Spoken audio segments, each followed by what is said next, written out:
Hey guys, this video is a quick introduction into allowances and performance ratings. So allowances count for time to eat, drink, go to restrooms, any interruptions in the work area, any delays, and rest breaks caused by fatigue. The typical allowance percentage in industry is anywhere from about 10 to 35%. Whereas the average is about 14 to 18%. So in this video, I'm going to go over some different types of allowances, and more importantly, how to calculate allowances.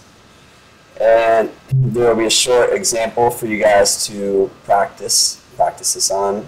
And finally, I'll give a brief introduction into performance ratings.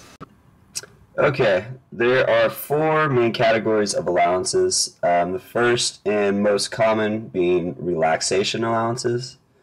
And this takes into account things like scheduled break periods, which over here on the bottom right of the screen would probably fall under personal needs. Just about any job I've ever heard of includes scheduled break periods at some point or another. So that would get factored into allowances. Then we have PFD, which stands for personal time, fatigue, and delay. Some examples of this would be physical work for a worker doing very demanding physical work like lifting objects. There's that certain basic fatigue factor right here on the bottom right of the screen.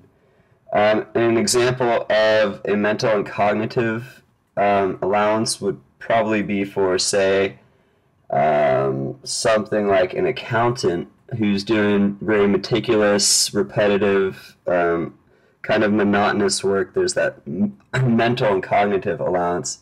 And then lastly, we have environmental and work factors, which would probably fall into,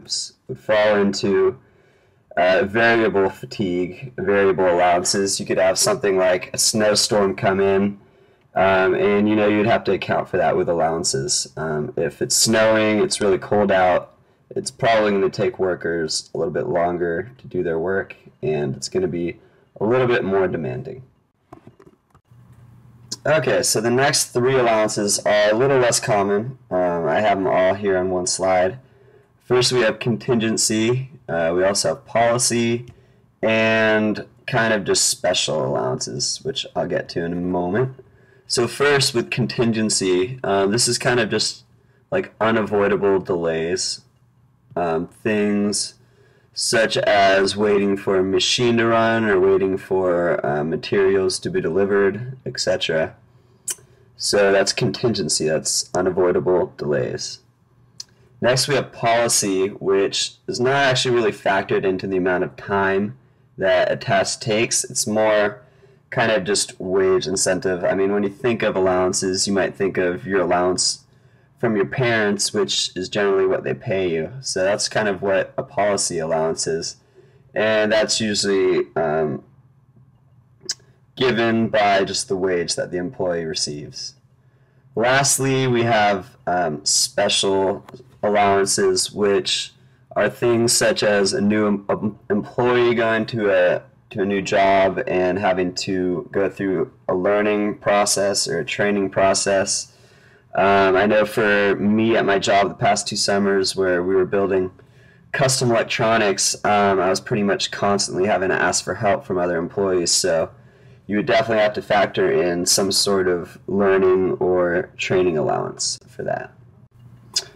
There's several methods for determining allowances. First we have comprehensive work measurement.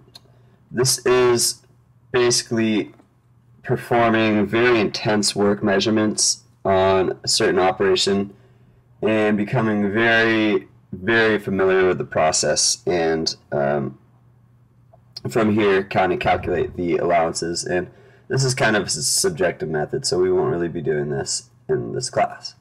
Next we have work sampling, which is basically when you calculate the proportion of delays to the number of observations to determine the allowances that should be factored in. Lastly, we have the International Labor Organization, ILO, and this is the method we will be using. They basically came up with a standard for calculating allowances based off of different factors, and these will be covered in the next few slides. Okay, the next 3 slides are just going to cover the International Labor Organization's recommendations as to what percentage of allowances should go towards what task. So here the first thing we have are constant allowances, and these will be applied to any job or any task. So any task, you calculate the observed time, normal time, you're going to apply 9% allowance to any job or any task. Then there's things such as the variable allowances, which say an operator is standing all day, that's where you get that 2% from. You add a 2% allowance for a variable allowance fatigue there. As you can see down on the bottom, if you're constantly lifting, pulling, or pushing 5 pounds, 10 pounds, 20 pounds, all the way up to 40 pounds, you have all these different allowances that are associated with it. So kind of what ILO has done is they come up with a standard for allowances based off the task at hand. And then you have even things such as environmental allowances for things such as bad light, or if it's hot or humidity, you get 0 to 100% depending on how hot it is out, if it's really humid. So there's where a little bit of subjectiveness comes into play. And then we also have close attention, so that's kind of attention to detail. If you're designing something with really small tolerances, you got to pay really close attention. That would be very fine or very exacting. And if you're performing a very basic task, you would not add any tolerance to it. Here is the last slide for ILO recommendations. It takes into account things such as noise level. So you have continuous kind of dull noise, you would not add any allowances. If you're working in a factory where there's hammers being hit and machines going crazy, you would add allowances based off of your interpretation of the noise level. There are even more strict standards, such as taking into account dBA levels, so how loud in decibels a work environment is, and there's calculation for that. Also mental strain and monotony. Sorry. So kind of how repetitive, how boring, and how dull a task is. Okay, and oops, it looks like I forgot one more slide on the ILO recommendations, and that is just the last one, which is just the tediousness of the task at hand. So it ranges from rather tedious to very tedious, anywhere from 0 to 5%. Okay, now here's an activity for you guys to do. I want you to read through the problem, and using the ILO chart from before, you're probably going to have to scroll back, and you can pause it on the charts.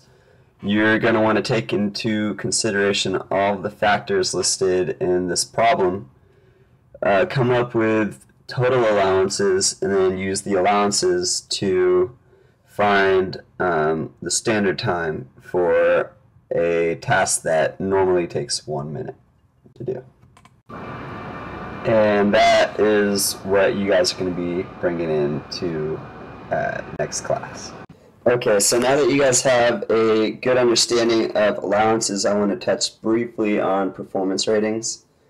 Performance ratings are kind of have the same idea of allowances. They're just factored in to kind of help normalize or standardize time from observed time.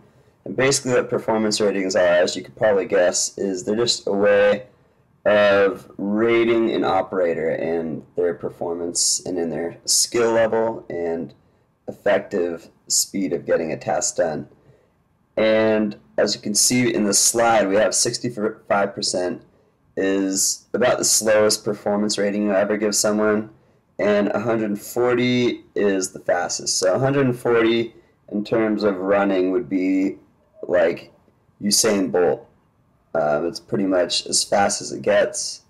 And this, of course, is taking into account skill level and effectiveness. It's not just speed, because if quality goes down drastically as a result, you're not going to want to rate that employee very high. But when we say slowest or fastest, we're talking about effectiveness as well.